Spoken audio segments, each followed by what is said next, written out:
Olá, muito bom dia para você. Está começando o nosso Bahia Meio-Dia desta segunda-feira, 10 de novembro. Desejo um excelente início de semana para você, muita fé, muita coragem. Agora são 11 horas e 30 minutos, sejam todos bem-vindos. Entre os destaques de hoje, infelizmente a gente traz violência na região.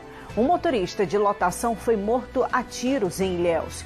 O crime foi no bairro Nossa Senhora da Vitória e a repórter Alana Souza tem as informações ao vivo. Bom dia, Alana.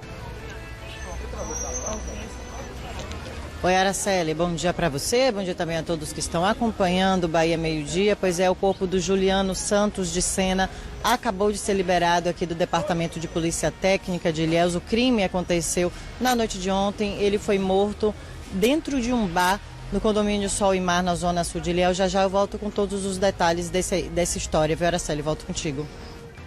Ok, Alana, até daqui a pouco.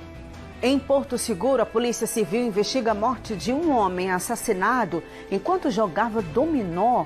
Quem tem esse assunto ao vivo aqui nesta edição é Marcelo Jaguarível. Bom dia, Marcelo. Que história, hein? Bom dia, Araceli, para você. Bom dia a todos que acompanham a gente aqui no Bahia Meio-Dia. Crime cometido com muita violência e na frente da própria família da vítima. Isso aconteceu na zona rural de Caraíva, distrito aqui de Porto Seguro. Já eu retorno com mais detalhes sobre esse crime e se já tem algum avanço na investigação da autoria e motivação desse caso, Araceli. Ok, Marcelo, até já. Você vai ver ainda que a Polícia Militar fechou uma rinha de galo em Teixeira de Freitas. Mais de 30 animais foram encontrados no local e 9 pessoas foram conduzidas para a delegacia. Já mais informações. E veja ainda como foi o primeiro dia de provas do Enem em Itabuna. Foram mais de 7 mil inscritos na cidade e 15 locais de provas. Já a gente mostra um pouquinho da movimentação nesse domingo. E vamos trazer ainda o comentário de um professor de redação sobre o tema deste ano. Tem 3 anos que a gente vem cobrando do aluno a palavra desafios, que levava o aluno sempre a pensar problemáticas, desafios como obstáculos, como entraves para a realização daquela dignidade, para a realização daquela situação de cidadania daquelas pessoas. E quando a gente traz para a perspectiva, aí o aluno ele é primeiro deslocado desse lugar em que ele já está mais acostumado, ali na zona de conforto. Segundo, ele tem que pensar o que são essas perspectivas. A gente vai falar ainda do projeto Lápis na Mão da TV Santa Cruz. É que saiu agora há pouco o resultado da primeira etapa do concurso. Foram divulgados os classificados das categorias desenho, redação e contadores de histórias. Já todas as informações sobre esse projeto que busca incentivar a leitura na região. Vamos falar ainda sobre a chuva forte que caiu em Vitória da Conquista, no sudoeste do estado. Em cerca de meia hora, choveu cerca de 57 milímetros ontem. Um carro com o motorista foi arrastado. Olha que imagem, engolido pela enxurrada. Daqui a pouco, todos os detalhes.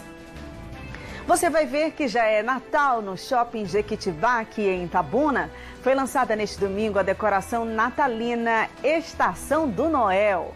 No palco montado na praça de alimentação, o público assistiu a uma peça de Natal, com músicas, personagens e muitas risadas.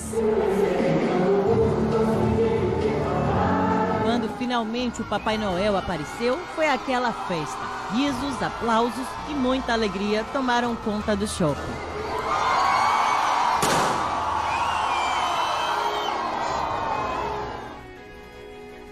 E eu quero convidar você para participar do BND desta segunda-feira. O nosso número de comunicação é o 999811374. Por meio desse número de WhatsApp, você pode opinar, trazer uma sugestão de reportagem, aquela foto legal que você quer compartilhar aqui no nosso telejornal. Fica à vontade, diz o seu nome, a sua cidade, tá joia? Não vale nem áudio e nem vídeo. Conferindo a hora certa para você, 11 horas e 54 minutos. A partir de agora, estamos juntos no nosso Bahia Meio-Dia.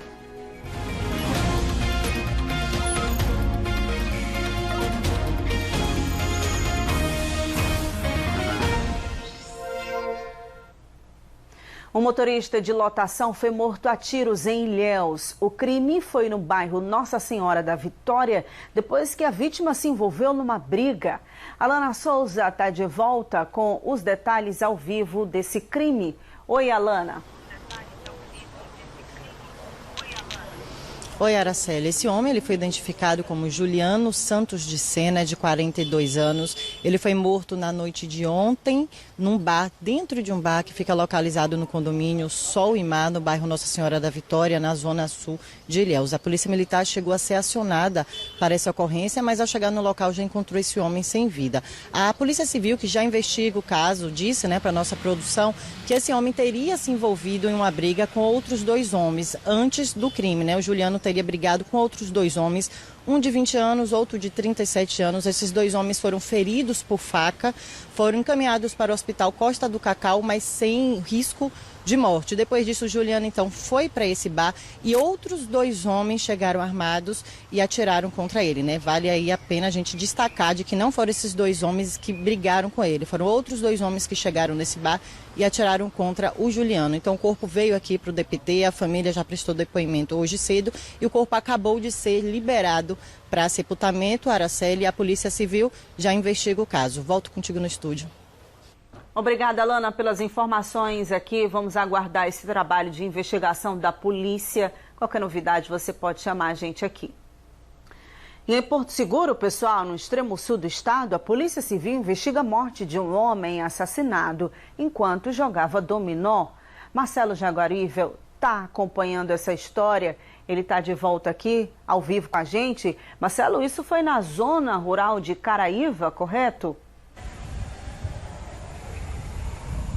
Isso mesmo, Araceli. Estou de volta aqui ao Bahia Meio-Dia para falar sobre esse crime que aconteceu na zona rural de Caraíva, no povoado de Limoeiro, que é distrito aqui de Porto Seguro. O crime aconteceu na noite do último sábado, por volta das 10 horas. A vítima, identificada como Bruno Santos Souza, de 34 anos, estava jogando dominó na varanda da casa da tia dele, junto com dois irmãos, no momento em que dois criminosos chegaram a pé, encapuzados, e efetuaram os disparos contra ele, Araceli. O alvo, de acordo com os testemunhas, era mesmo o Bruno, já que todos os outros familiares não foram alcançados ou procurados pelos criminosos. Assim que o Bruno foi executado, os dois assassinos fugiram a pé, por meio da mata. A polícia foi chamada, o socorro também foi chamado, mas o Bruno morreu ainda no local antes da chegada do socorro. A informação que a gente recebeu, Araceli, é que o Bruno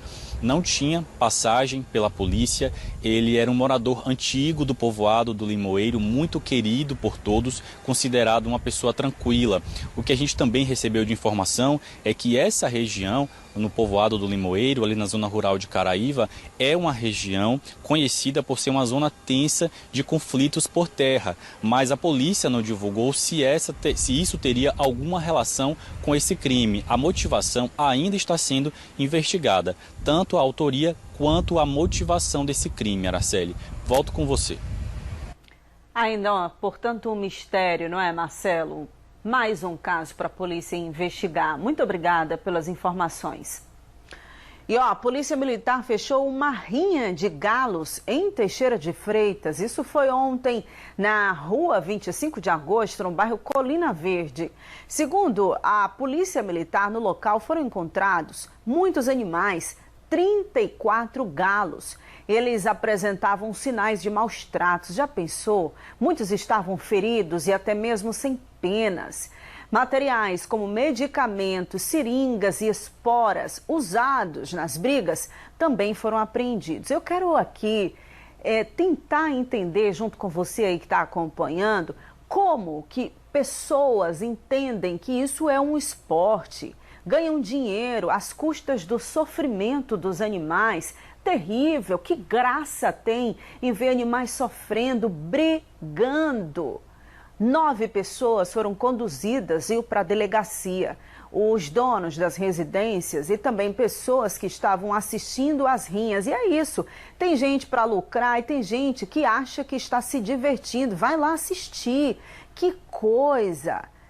Não tenho nem palavras para descrever isso aí. Essas pessoas foram ouvidas, liberadas e vão responder por maus tratos. Que bom que a polícia está de olho e a população também pode ajudar denunciando. Onde tiver rinha de galos, tem que denunciar para a polícia que chega, atua, recolhe os animais, leva para um ambiente seguro onde eles vão ser tratados, cuidados e essas pessoas são devidamente responsabilizadas.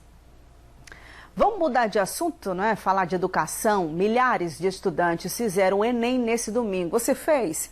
Ficou surpreso com o tema da redação? Perspectiva para o envelhecimento no Brasil? Daqui a pouco a gente vai falar sobre esse tema.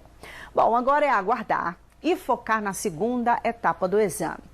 Nossa equipe acompanhou a movimentação em um dos locais de prova de Itabuna. Foram mais de 7.000 inscritos aqui na cidade. Domingo de expectativa e concentração em todo o Brasil. Milhares de estudantes encararam o primeiro dia de provas do Enem 2025, com questões de linguagem, ciências humanas e a temida redação. Itabuna também amanheceu em clima de Enem. São mais de 7.000 inscritos espalhados em 15 locais de provas. Estudantes de todas as idades que vieram em busca de um bom resultado e novas oportunidades. Por aqui, desde cedo, o movimento foi intenso nos locais de prova. Candidatos chegaram acompanhados da família, muitos aproveitando os minutos finais para revisar o conteúdo. Os portões abriram ao meio-dia e fecharam pontualmente à 1 da tarde. Teve quem chegou por pouco e teve quem acabou ficando de fora. A rotina intensa de estudos é comum entre os participantes. Tem gente que se preparou há meses, outros há anos. Tudo para garantir uma boa nota e abrir novas portas no ensino superior.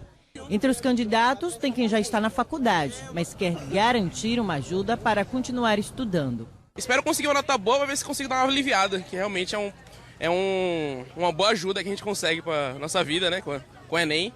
Outros candidatos ainda não decidiram o que querem cursar, mas sabem que o Enem é o primeiro passo. Entrar na faculdade, só que estou na dúvida do curso ainda. E para garantir que ninguém se atrasasse ou perdesse o horário, a Secretaria de Transporte e Trânsito de Itabuna montou um esquema especial de mobilidade neste domingo. A frota de ônibus foi reforçada desde as 9 da manhã, com circulação ampliada até depois do fim da prova. O Enem continua no próximo domingo, dia 16, com as provas de matemática e ciências da natureza. As notas podem ser usadas para ingressar em universidades públicas e privadas, conquistar bolsas de estudo, participar de programas de financiamento estudantil e até estudar em Portugal. O exame também vale como certificação de conclusão do ensino médio ou declaração parcial de proficiência nessa etapa da educação básica. Com esse preparo que eu tive esse ano e com os outros anos que eu fiz também, não é a primeira vez, eu espero conseguir uma boa nota e conseguir um bom resultado. Vai dar certo. E a Prefeitura de Itabuna determinou a gratuidade no transporte público para os estudantes que vão fazer o Enem. O objetivo é facilitar o deslocamento dos candidatos até os locais de prova. Então, no próximo domingo, dia 16, é só apresentar o cartão de inscrição do Enem, seja impresso ou digital, para pegar o busão de graça. Mas atenção, viu? A gratuidade será válida nos horários de maior fluxo, das 10 da manhã até 1 da tarde e das 4 da tarde até as 7h30 da noite. Ou seja, contempla tanto a ida para o local de prova quanto o retorno para casa. Vamos falar agora de violência contra a mulher este fim de semana em Itamaraju. Um homem de 31 anos foi preso no bairro Bela Vista no último sábado. A polícia militar foi chamada e, quando chegou ao local, encontrou, olha, esse vídeo terrível, a vítima de 33 anos, bastante ferida. Ela contou aos policiais que foi agredida pelo próprio namorado na rua, viu? Ali, ó, para todo mundo ver. Vizinhos registraram parte dessa briga aí, que a gente traz o devido filtro, para não chocar tanto você aí do outro lado. A mulher foi encaminhada para o hospital onde permanece internada. O agressor, que namorava há 5 meses com a vítima, olha aí o momento da prisão, foi preso em flagrante por lesão corporal e aguarda audiência de custódia. Por bater em mulher, não é? Mais frágil, tem mais força aí do que a namorada, achou que podia né, bater na mulher aí na frente dos vizinhos, em plena luz do dia, humilhando. Terrível uma cena como essa, e achou que ia ficar por isso mesmo. Em depoimento, ele disse que passou a noite bebendo com a namorada, que a briga foi motivada por ciúmes e que ele também foi agredido por ela. Agora vai responder na justiça porque não se controlou, não é? Uma mistura aí terrível de machismo, bebida, ciúmes. Agora vai responder por agressão contra uma mulher. Depois do intervalo, a gente mostra como foi a chegada do Papai Noel no Shopping de Itabuna. Muita gente foi conferir de perto a inauguração da decoração natalina e a chegada do Bom Velhinho. Fica aqui com a gente depois dos comerciais.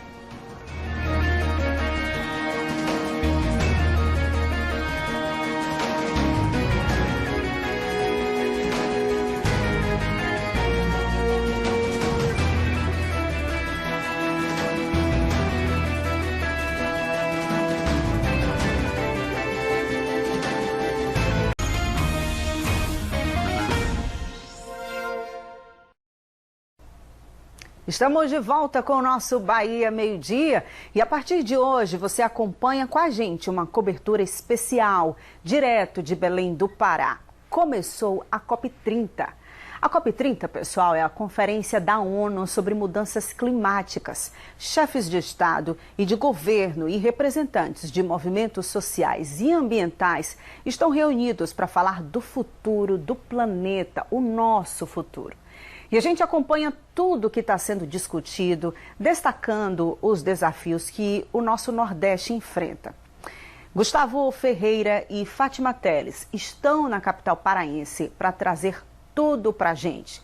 A nossa programação acompanhando tudo de perto sobre a COP30, deixando você aqui na nossa região bem informado sobre tudo que está sendo discutido lá em Belém do Pará. A gente traz aqui no nosso Bahia Meio-Dia os detalhes da programação. A gente faz uma pausa rápida para trazer as discussões de lá e depois a gente volta com a nossa programação local.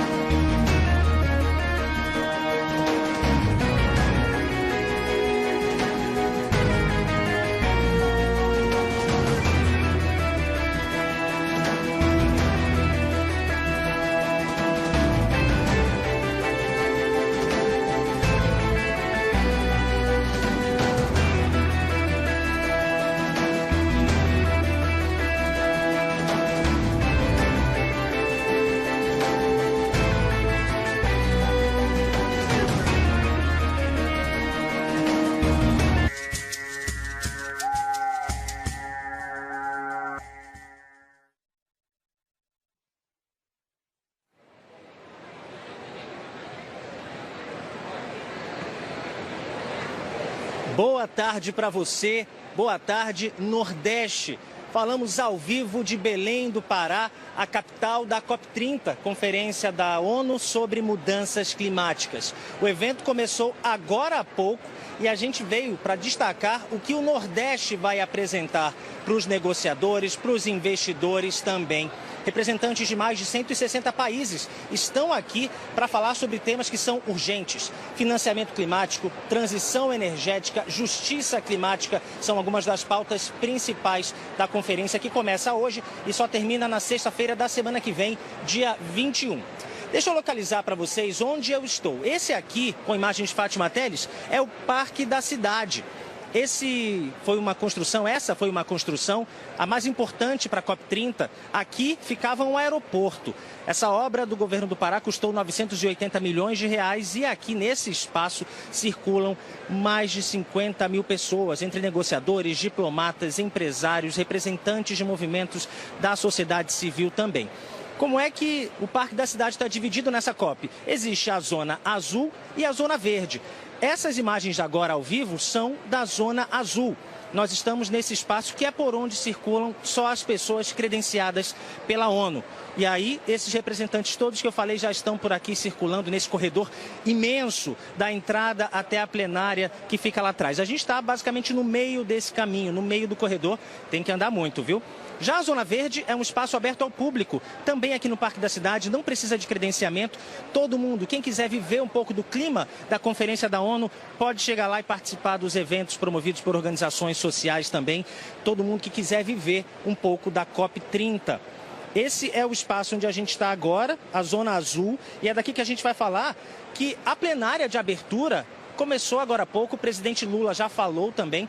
Ele criticou o negacionismo e reforçou a necessidade de investimentos climáticos no mundo inteiro. Tanto que ele lançou o programa, o Fundo de Florestas Tropicais para Sempre. E a gente vai ouvir também as autoridades do Nordeste. Afinal de contas, são 9 estados e todos os governadores estão aqui representando o consórcio Nordeste para trazer as pautas da região. A gente lembra que em setembro o consórcio divulgou uma carta com vários compromissos para essa agenda, a agenda do Nordeste. Nós separamos alguns desses compromissos para mostrar para você agora, esses compromissos do consórcio Nordeste. Liderar a transição energética justa, impulsionar a neoindustrialização sustentável, promover a bioeconomia e a agricultura sustentável e também garantir segurança hídrica e adaptação climática. Mais cedo, o presidente do consórcio Nordeste, que é governador do Piauí, Rafael Fonteles, conversou com a gente sobre esses desafios da região e que vão ser apresentados aqui na COP30. Vamos ver. A governança dos recursos hídricos ainda é um desafio para a região. Melhoramos muito nos últimos anos com várias tecnologias sociais, cisternas, dessalinização, adutoras, a transposição do Rio São Francisco. Tudo isso ajudou a termos as famílias permanecendo no semiárido e conseguindo desenvolver suas atividades. Mas temos desafios ainda nessa direção. Outro ponto é realmente a geração de renda a partir da bioeconomia, a partir também do pagamento de serviços ambientais para aquelas populações que ajudam a proteger o meio ambiente. Então temos muito a fazer nessa direção para conjugar aumento da renda das famílias em conjunto com a proteção dos nossos biomas. E o ponto que eu considero mais relevante, aproveitamento dessa energia limpa, abundante, para industrializar o Nordeste com uma indústria inovadora e verde. Então nós ainda temos gargalos do ponto de vista do sistema interligado nacional, sistema de transmissão de subestações que precisam de mais investimentos por parte do governo federal para garantir que essa energia abundante e limpa se traduza em indústrias verdes para gerar mais riqueza para o nosso povo. Para a gente concluir, governador, o Pavilhão Nordeste vai trazer vários painéis, vai reunir muitas pessoas como autoridades, os negociadores também, investidores. Qual a expectativa que o nordestino pode ter dessa COP30? Olha, nós esperamos, assim como o presidente Lula tem dito, que isso repercuta em um financiamento climático efetivo dos países que mais contribuíram para essa mudança climática. Então, o Brasil, que faz o seu dever de casa e vai continuar fazendo, com compromissos bem determinados, assumidos, precisa realmente de financiamento adequado para que as populações que ajudam a proteger o meio ambiente tenham realmente um aumento da qualidade de vida e da sua renda a partir desse serviço ambiental que presta. Então, o que nós mais esperamos é que esse financiamento climático se torne efetivo para beneficiar as populações que mais contribuem para a proteção da biodiversidade, seja na Caatinga, seja no Cerrado, seja na floresta amazônica, seja em qualquer bioma do Brasil e do mundo. O governador Rafael Fonteles acabou de citar a Caatinga, né? A população do semiárido é muito grande em toda a região. Esse é um dos maiores desafios. O Nordeste, que reúne 9 estados, 57 milhões de habitantes. São vários desafios socioambientais e esses estão entre as pautas principais aqui da região na COP30. E diante dessa complexidade toda, nós conversamos com Hugo Fernandes, que é professor de conservação de biomas da Universidade Estadual do Ceará. Ele avaliou quais são os principais desafios e as grandes expectativas do Nordeste para essa COP30.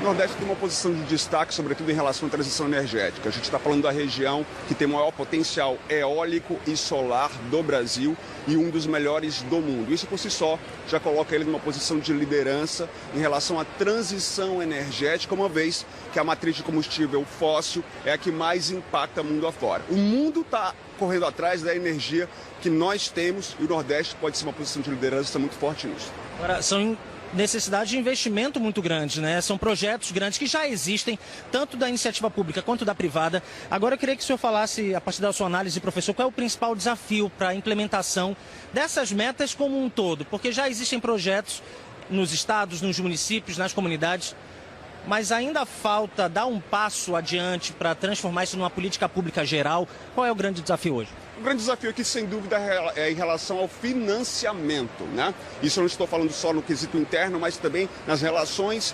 externas. E a COP é o maior exemplo disso, né? Fazer com que os países já desenvolvidos e que se desenvolveram através da exploração dos recursos naturais possam financiar os países em desenvolvimento e que têm as maiores áreas protegidas, caso do Brasil, por exemplo.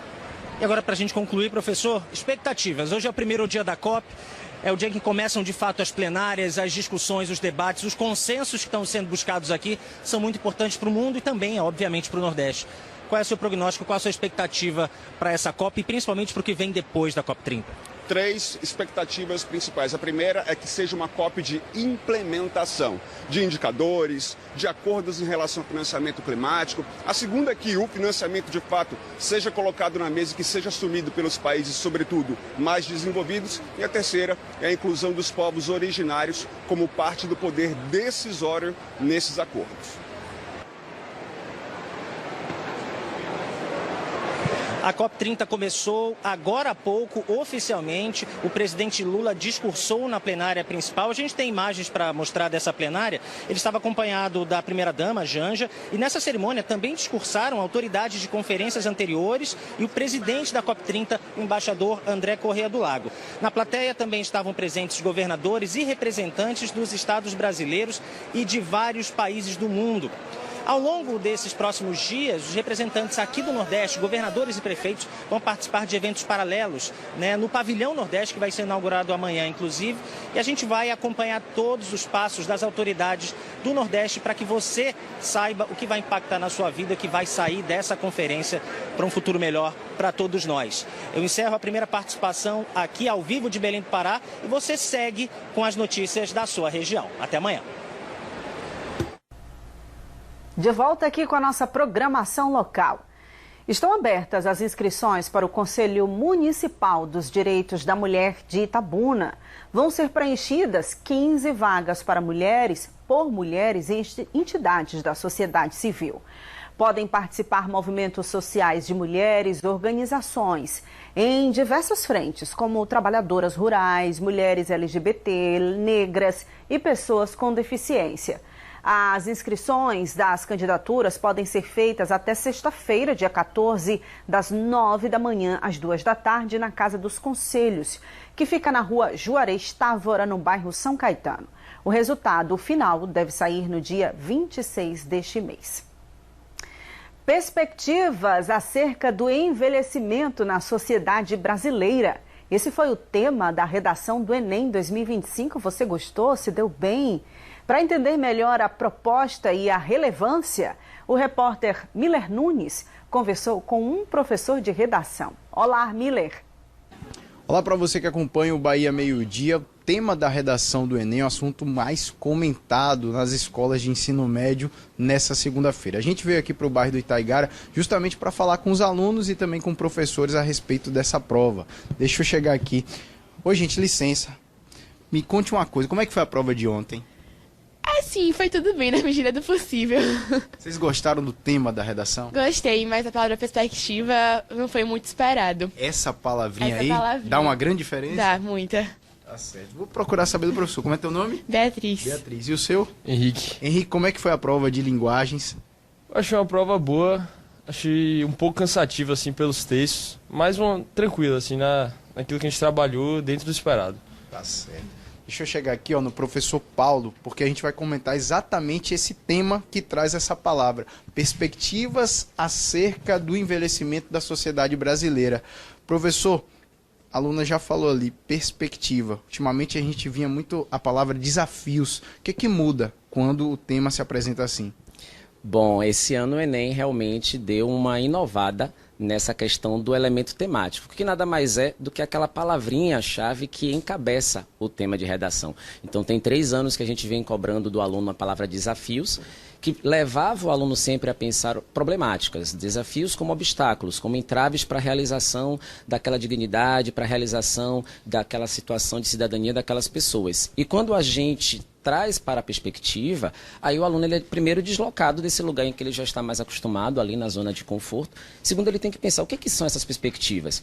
Porque a gente tinha 6 textos motivadores na prova que lhe davam encaminhamentos diferentes. Então eu poderia pensar tanto em perspectivas positivas, sobretudo com o avanço da medicina, a gente passou a ter aí um envelhecimento mais saudável, idosos mais ativos, tanto também com a perspectiva negativa. Quem são os idosos que podem envelhecer com dignidade no Brasil? A que classe social ele pertence? A que grupo étnico ele pertence? Então os textos motivadores também orientavam o aluno a problematizar a questão do envelhecimento no Brasil nas perspectivas. Agora, uma coisa que a gente pode dizer, quem mandou bem na prova falou a respeito de quê? Com certeza aquele aluno que não decorou aquelas frases de efeito que sempre decorava para desafios.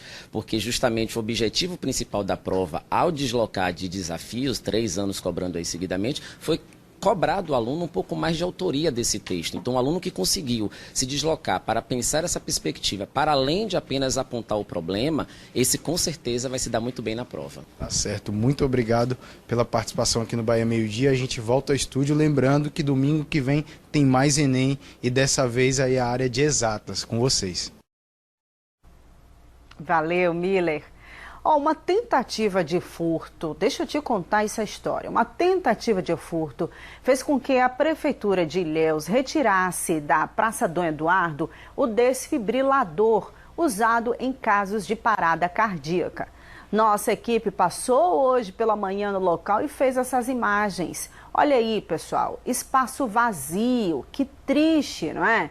O aparelho, você deve se lembrar, que pode salvar vidas, foi instalado no centro de Ilhéus, em frente à Catedral de São Sebastião, um ponto super estratégico, em julho deste ano. E em tão pouquíssimo tempo, 3 meses depois, teve que ser deslocado para outra área por causa da criminalidade. Segundo a Prefeitura, o equipamento agora está com a Guarda Civil Municipal, que vai utilizar o desfibrilador em situações de emergência.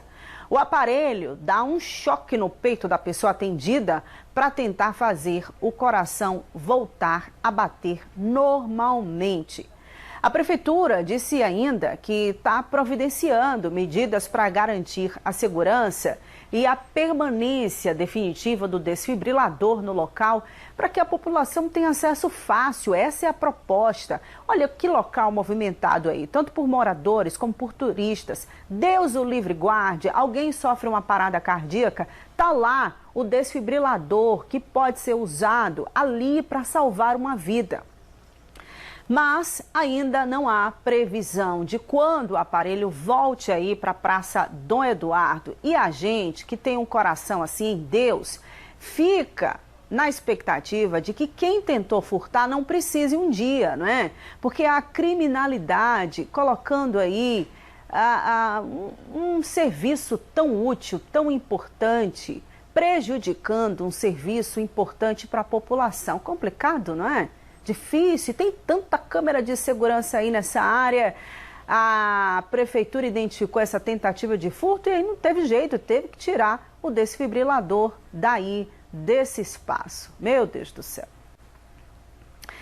Olha, neste domingo em Ilhéus foi realizada a 9ª caminhada pela paz e contra o racismo religioso, organizada pelo Movimento Cultural dos Povos e Comunidades Tradicionais de Terreiros de Matrizes Africanas e Religião do Candomblé da cidade. Os participantes saíram da Praça do Tamarineiro e seguiram pela Avenida Litorânea Norte, no bairro Malhado, chamando a atenção da comunidade para combater o racismo religioso e refletir que religião exige respeito, dignidade e liberdade para todas as pessoas. Ainda como parte do evento, no sábado foi realizado o seminário Nós Podemos, com o tema Racismo Religioso e seus desdobramentos estruturais, na sede da Associação Profissional dos Professores de Ilhéus. E ainda o Eco 30, na Praça do Tamarineiro também, alertando para a preservação da natureza em frente ao Tamarineiro Ancestral. Essas imagens aí que nós recebemos também sobre esse ato público religioso de fé no centro de Ilhéus. Mudando aqui de assunto, a magia do Natal já está no ar e invadiu o Shopping Jequitibá aqui de Itabuna. O domingo foi de grande expectativa para o lançamento oficial da decoração natalina e para a chegada do Bom Velhinho, que já desembarcou na Estação do Noel, para a alegria principalmente da criançada. Veja na reportagem aí de Alana Souza e Edilson Padre. O Natal ainda nem começou, mas Itabuna já respira esse clima encantado. No shopping, a decoração e as vitrines das lojas anunciam que a época mais encantadora do ano está batendo a porta, convidando famílias e crianças a mergulharem na festa.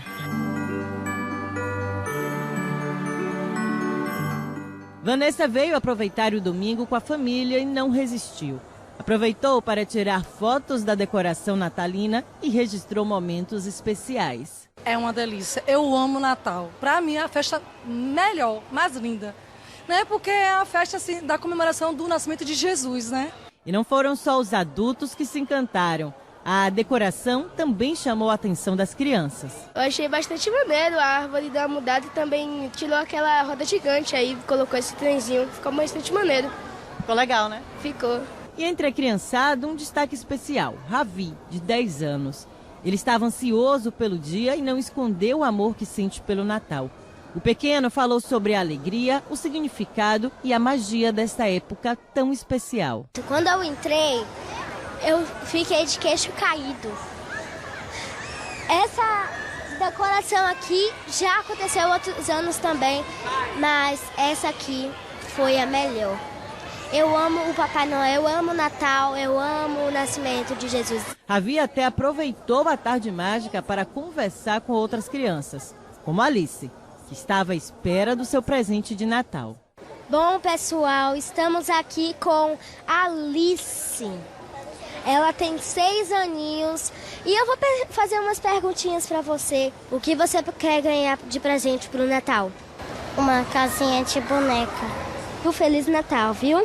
Boas festas. Assim como Ravi e Alice, outras crianças também estavam ansiosas, acompanhando cada movimento e esperando pelo Bom Velhinho.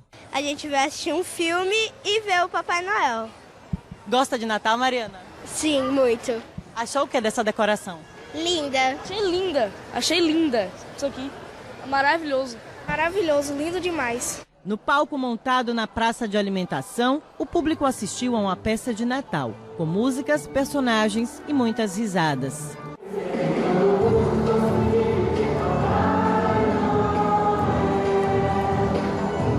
E a expectativa só aumentava. Quando finalmente o Papai Noel apareceu, foi aquela festa. Risos, aplausos e muita alegria tomaram conta do shopping.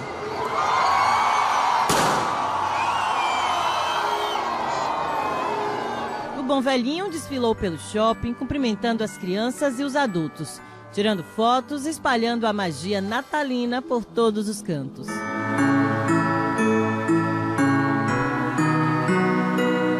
Esse ano, o Shopping Jequitibá entra nos trilhos do Natal com a Estação do Noel, em um cenário que transforma o Natal em uma verdadeira viagem, com aquela magia que só essa época do ano tem.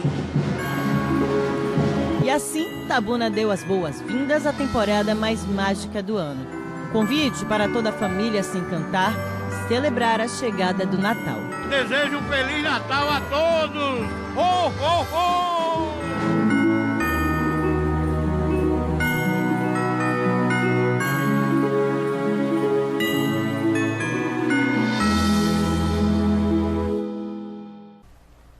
A decoração ficou maravilhosa, tá tudo muito lindo. Agora, o Ravi, esse repórter mirim aí que apareceu na reportagem, por mim ele já estava contratado aqui, amei essa desenvoltura.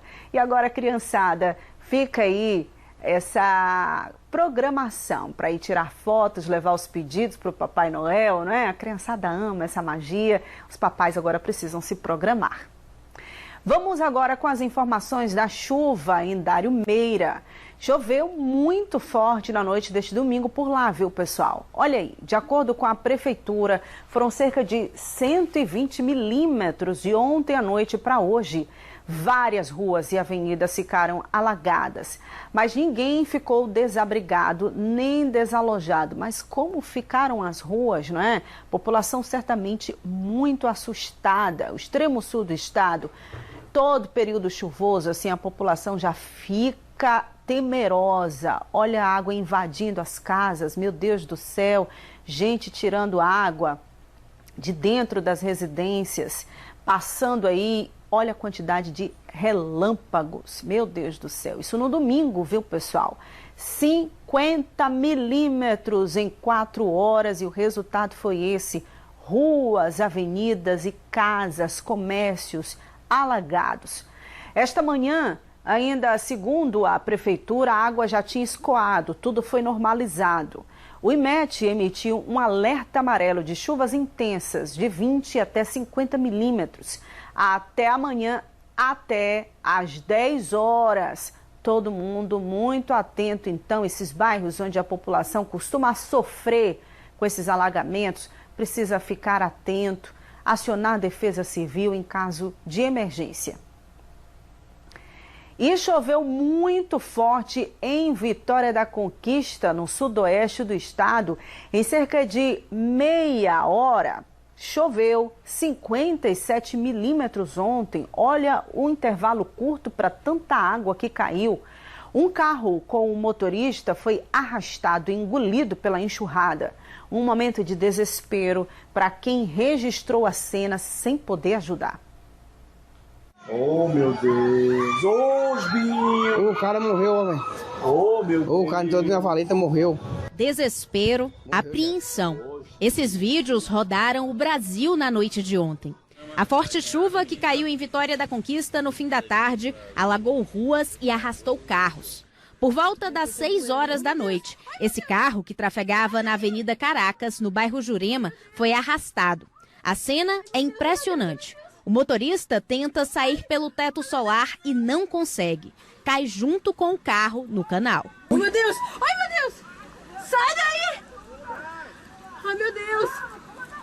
Essa voz é de Karine. Ela estava em casa e presenciou tudo.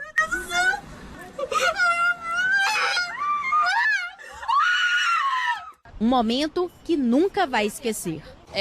Na verdade, quando a gente percebeu que o carro foi junto com ele, todo mundo achou que ele já teria morrido, porque foi uma cena realmente de muito horror, né? Você ficou bastante emocionada. Muito, eu chorei bastante, até peço desculpa, né, porque eu acabei gritando muito, né, durante o vídeo, mas é porque é uma coisa que quando você vê, você não tem outro pensamento. A gente achou que ele tinha morrido. Foi muito triste. Karine, assim como muita gente que viu a cena, imaginou que o homem tivesse morrido. Bombeiros, Defesa Civil e Polícia Militar estiveram no local. Mas como a chuva continuava forte e a correnteza também, nada podia ser feito. O alívio veio 1 hora depois. A gente ficou aliviado, principalmente a gente que presenciou, né, na hora o que aconteceu. Depois que a gente viu que ele tinha sobrevivido, foi muita alegria, né? Nesse áudio, um policial que estava na ocorrência narra o momento em que o homem foi encontrado. A mulher do cara está aqui na ligação com o capitão. O capitão conseguiu aqui o número. Ele falou, né? O número de minha esposa é tal. A família do cara já está de luto. A mulher não está acreditando. O capitão está gritando ali. Ele está vivo, ele está vivo. Fulana, ele está vivo. A mulher não está acreditando que o cara está vivo, pô. Quando eu cheguei com a viatura aqui, que o professor falou bem assim, o cara tá ali. Eu falei, achou o corpo. Mas o cara tá em pé, velho. É Deus mesmo, velho. É Deus mesmo na vida do cara. O homem foi identificado como Gerald Saraiva, servidor da Secretaria Municipal de Saúde de Vitória da Conquista. Embora tenha engolido bastante água, ele foi encontrado bem. No momento, muita comoção. A quantidade de coisa fechada pelo seu corpo. Imaginei. Gerald reapareceu bem aqui, a cerca de 550 metros de distância de onde ele e o carro caíram. Nessa saída do canal, por onde passa o rio Verruga, na Avenida Bartolomeu de Gusmão. No local, muito mato e muito lixo. Até o momento, o carro em que ele estava não foi encontrado. Permanece dentro do canal. Nessa manhã de segunda-feira, quem passava pelo local parava para ver a valeta. Muito lixo. Se perguntavam como ele conseguiu sobreviver. Gerald está internado no Hospital São Vicente. O estado de saúde dele é considerado estável. Meu Deus, um milagre. Lá do hospital, o servidor público gravou um vídeo contando como conseguiu sobreviver. Veja aí. Encontrei um galho mais forte de uma árvore e eu me segurei. Depois eu consegui botar o nariz pro lado de fora. E eu fiquei ali com um fôlego muito ruim até eu dar uma melhorada. Deu uma pequena melhorada, eu pensei, eu preciso sair daqui porque ninguém vai me ver. Depois de eu ter descansado um pouco, eu resolvi que eu iria levantar e tentar chegar a algum lugar que as pessoas pudessem me ver. Nisso eu vi um caminho, gente, no escuro, sem óculos, mas eu vi um caminho. Segui esse caminho e aí foi onde eu vi luzes, que logo depois eu reconheci que era a Avenida Bartolomeu de Gusmão. Eu acenei e o pessoal do ônibus me reconheceu, parou o ônibus e veio me ajudar. Eu vi a morte, eu cheguei a me entregar, mas Jesus me resgatou. Confie nele. Nossa, emocionante esse depoimento, não é? A gente fica feliz que a situação aí tenha terminado bem para esse servidor. A família agora com certeza está aliviada. E tem chuva prevista aqui para a região e outras regiões do estado. Camila Oliveira traz os detalhes aqui para Itabuna, Una e Itanhém. Oi, Camila. Oi, Araceli, muito boa tarde para você e para todos que nos assistem aí de Itabuna, de todo o sul, extremo sul do estado. O recado da previsão hoje é em atenção mesmo. Todo mundo observando a passagem já de uma frente fria e um grande corredor de umidade que corta a Bahia na diagonal, provocando chuva intensa no oeste, no sudoeste, vários transtornos e essa chuva também chegando para o sul, extremo sul da Bahia. Ilhéus já desde cedo com chuva, Itabuna também tem essa possibilidade com 26 graus no máximo, pode nem chegar a tanto. Em dias tão nublados e com chuva escapando em vários momentos do dia, não esquenta. Para Una, chuva pode vir acompanhada de raios e de trovoadas, 4 milímetros, mas a depender dos ventos, o volume de chuva pode aumentar, tá? Tem muita umidade na altura do mar. Itanhém, no extremo sul do estado, já perto da divisa com Minas, a gente tem 26 graus e 10 milímetros na previsão. Se a chuva cair ao longo do dia, menos mal. Se ela vier de vez, como foi em Vitória da Conquista, aí vocês podem ter alguns transtornos e consequências. Vamos monitorando tudo, porque além da chuva, tem os ventos mais fortes também e esses raios e trovoadas. Um beijo, ao longo da semana eu vou atualizando as informações. Até mais. Que essa chuva então caia de forma distribuída por aqui. Vamos falar agora sobre uma decisão da Anvisa que mexe com o setor de beleza. 2 substâncias usadas em produtos para unhas em gel foram proibidas no Brasil. A decisão foi tomada depois de estudos apontarem que esses compostos oferecem riscos à saúde.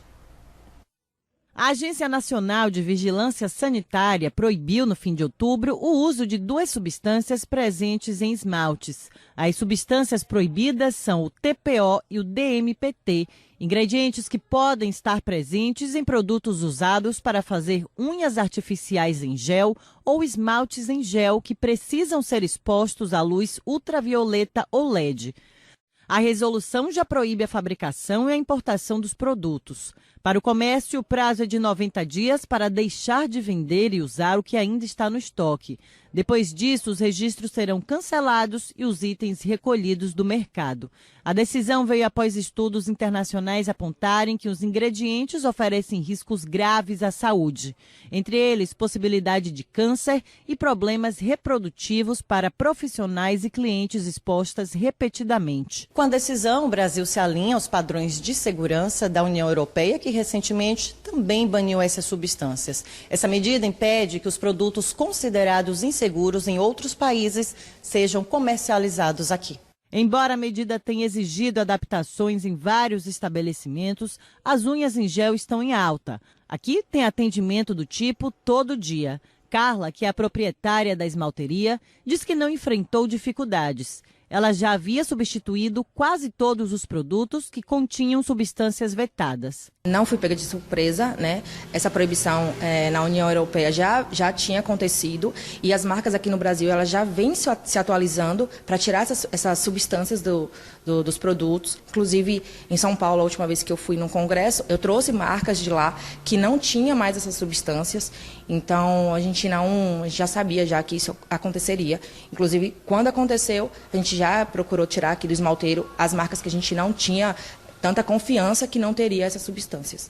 E ela faz um alerta para lembrar profissionais da importância de sempre estudar e verificar a composição dos produtos, já que nem sempre a informação vem clara nos rótulos. Hoje, com a internet, todo mundo fala um pouquinho sobre, então a gente precisa fazer um estudo muito mais específico, né? Com muito mais detalhes, porque a nossa saúde é em primeiro lugar, tanto nós profissionais quanto os clientes. Isso, então, é necessário, super necessário na nossa área. Especialistas lembram que o perigo é maior para profissionais expostas diariamente, mas clientes também podem ser afetadas. Por isso, a recomendação é buscar os espaços que garantam usar produtos livres das substâncias proibidas. Vi que eles postaram sobre os produtos de gel que eles usam, então para mim foi tranquilo. Tanto que eu vim fazer novamente por isso. A seguir, a gente fala do projeto Lápis na Mão da TV Santa Cruz. Saiu o resultado da primeira etapa do projeto, que busca incentivar a leitura na região. O BMD volta já já.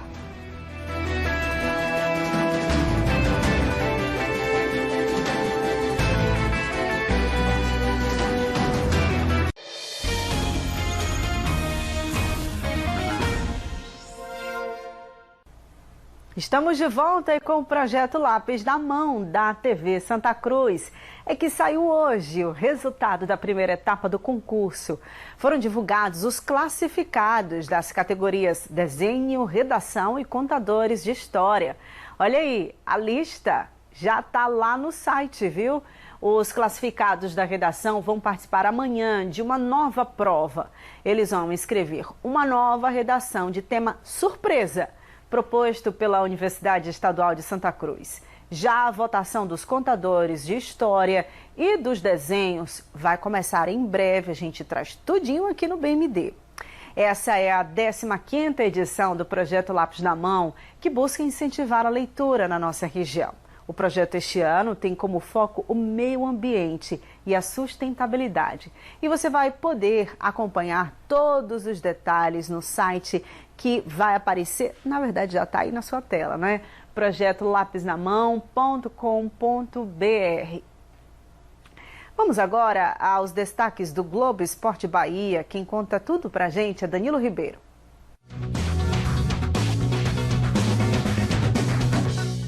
Meus amigos e minhas amigas, Giro do Esporte no Bahia Meio-Dia. Aquele cheiro maravilhoso de excelente semana para todos vocês.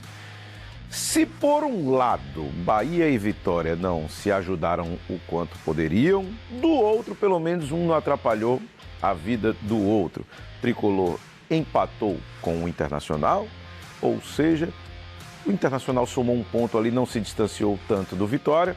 E por outro lado, o Leão empatou 0-0 com o Botafogo e o Bahia segue no G5. Um não atrapalhou a vida do outro. Bora ver o que é que aconteceu no jogo de sábado à noite aí do Bahia contra o Internacional. O Tricolor não fez um bom primeiro tempo e aí o Vitinho acabou fazendo 1-0 para o Inter E aí, quando todo mundo imaginava que o Bahia pudesse voltar melhor no segundo tempo, logo no início ali, o mesmo Vitinho com 4 minutos, 2-0. O que foi que aconteceu a partir daí? Rogério Ceni colocou os jogadores que vinham de lesão, mas são de fato titulares do time. Everton Ribeiro entrou em campo. Também Eric, que jogou de primeiro volante, mas não foi bem. Acevedo entrou em campo. Enfim, alguns atletas passaram a jogar na partida. E o Bahia melhorou de rendimento e reagiu na segunda etapa. William José pegou de primeira ali a bola que veio da direita de Ademir. Excelente jogada de Ademir. 2-1 para o Inter. E o Thiago, que entrou muito bem também, esse garoto das categorias de base, foi lá, aproveitou, empatou 2-2. E o Bahia no final teve algumas chances, inclusive com o próprio Thiago, poderia ter ampliado o placar. O William José chutou uma bola que foi 2 vezes na trave, mas considerando que o Tricolor estava perdendo de 1-0, até que não foi um resultado ruim.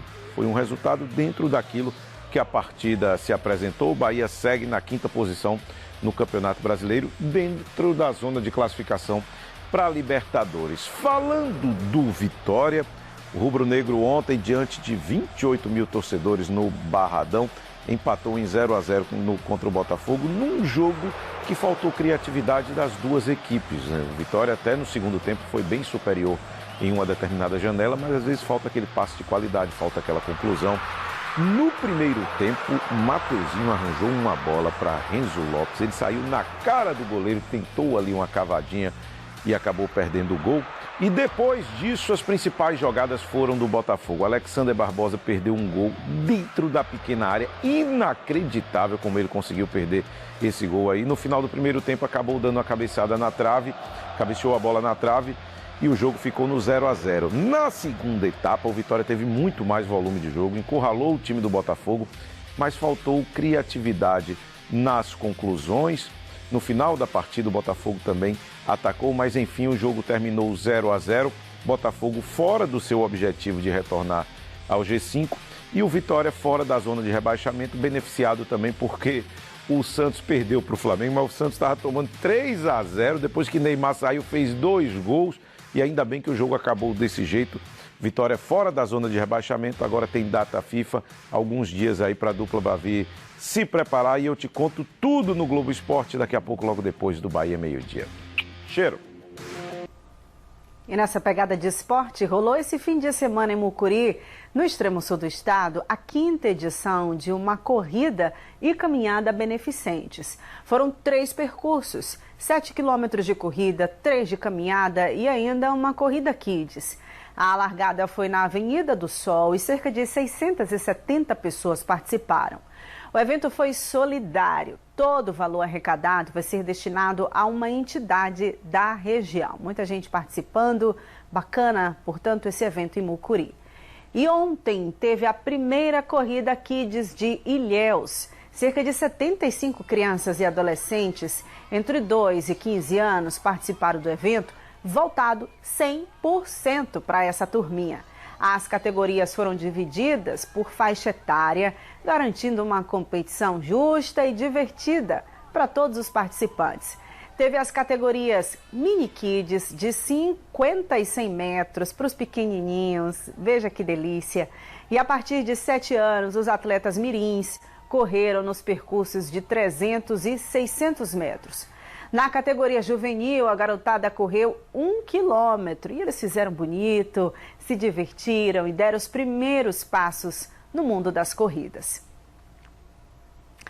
Atletas de Itabuna estão se preparando para a travessia Mar Grande em Salvador e outras competições que serão realizadas ainda este ano. Eles fazem parte de uma equipe de natação que há anos se dedica ao esporte, alguns dividindo o tempo entre treinos e o exercício de outras profissões. Em cada braçada, há força, disciplina e superação. Nesse clube treina a maioria dos atletas Master de Itabuna. Uma equipe formada por cerca de 30 nadadores de várias idades, que compartilham o mesmo amor pela água e pela conquista. Um deles é Gustavo Andrade, de 46 anos, que alcançou um feito histórico. Está entre os 10 melhores nadadores do mundo na prova dos 1.500 metros livre, segundo o ranking da World Aquatics, antiga FINA, Federação Mundial de Natação. Gustavo tem 47 anos e coleciona participação em várias maratonas aquáticas. Médico por profissão, ele escolheu a natação como ponto de equilíbrio para iniciar a rotina diária, fazendo do esporte uma paixão. Eu já nado há bastante tempo, comecei a nadar ainda criança, passei muitos anos parado, voltei a nadar, tem mais ou menos uns 10 anos, voltei a treinar de novo, né, depois de mais velho. E nesse período, nado em águas abertas, nado em piscina. A natação eu costumo dizer que é o meu ponto de equilíbrio do dia. Eu começo aqui eu termino o meu dia, termino meu treino, termino a minha parte de atividade física, o meu equilíbrio mental, e aí eu consigo continuar a minha atividade do dia a dia, conciliando trabalho, família. E esse amor pelo esporte que inspira também Edmar. Ele nada desde criança, mas só há 3 anos passou a aderir a uma rotina de treinamento que já levou o agropecuarista a algumas maratonas e ultramaratonas aquáticas. Nadamos uma metragem média aí de 30 quilômetros semanais e nós temos aqui no clube uma equipe de competição. Itabuna possui uma equipe de competição de águas abertas. Alguns atletas são voltados para a piscina e outros gostam mais de nadar metragens longas, as chamadas maratonas aquáticas. Então a gente nada provas de 4, 5, 8, 10, 15 quilômetros de extensão. E essa é realmente a nossa paixão. Eu particularmente faço o Campeonato Baiano de Águas Abertas, é um circuito anual, todo mês tem uma etapa em várias localidades da Bahia e também algumas etapas de um campeonato brasileiro chamado Copa Brasil de Águas Abertas. A equipe vem conquistando espaço e resultados expressivos em campeonatos dentro e fora da Bahia. Mangabeira também faz parte dessa trajetória. Sargento da Polícia Militar, o último desafio foi a ultramaratona Itaparica-Mutá, onde ele nadou 16 quilômetros e chegou em primeiro lugar na categoria militar e em 9º na categoria geral. Mas disse que uma das mais importantes foi a ultramaratona que disputou em São Paulo, que tem 24 quilômetros de percurso. Foi bastante desafiador devido às correntes, às condições climáticas bem adversas, e consegui, concluir a prova e também chegar ao pódio. Foi uma das provas que deixou mais marcado. A natação agora, vamos dizer que faz parte da minha vida, Eu não imagino viver sem estar praticando a natação. Eles não se consideram atletas profissionais, mas vivem como se fossem. Conciliam treinos pesados com o trabalho, família, amigos e a rotina puxada do dia a dia. Enquanto um atleta profissional conta com o incentivo de patrocínios, esses aqui nadam movidos pela paixão e pelo esforço. Mesmo assim, mantêm o ritmo forte. Treinam 6 vezes por semana.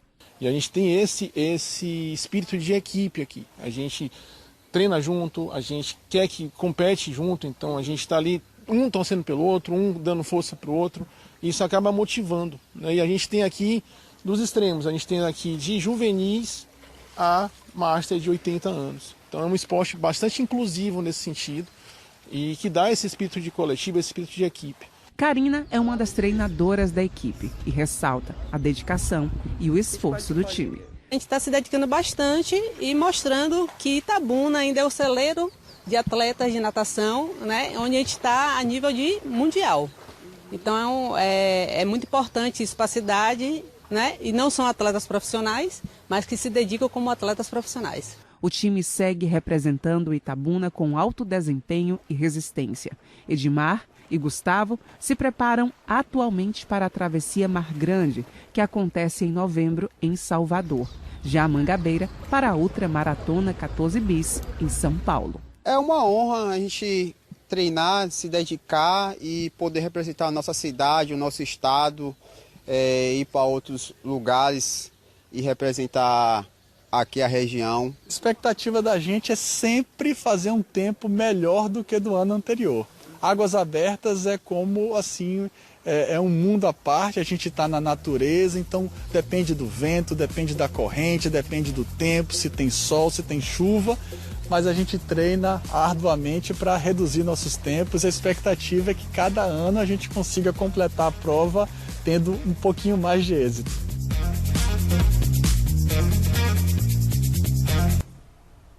A Maratona Aquática 14 Bis será no próximo sábado, dia 15 de novembro, em São Paulo. Já a Travessia Mar Grande será no dia 29 deste mês, em Salvador. Desejamos boa sorte aos nossos atletas, estamos na torcida.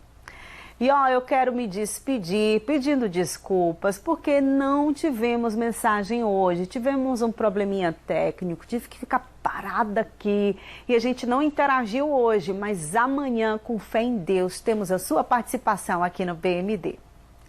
E a gente se despede em clima de Natal, com a decoração natalina e a chegada do Bom Velhinho no Shopping Jequitibá. Obrigada por sua companhia e até amanhã, se Deus permitir.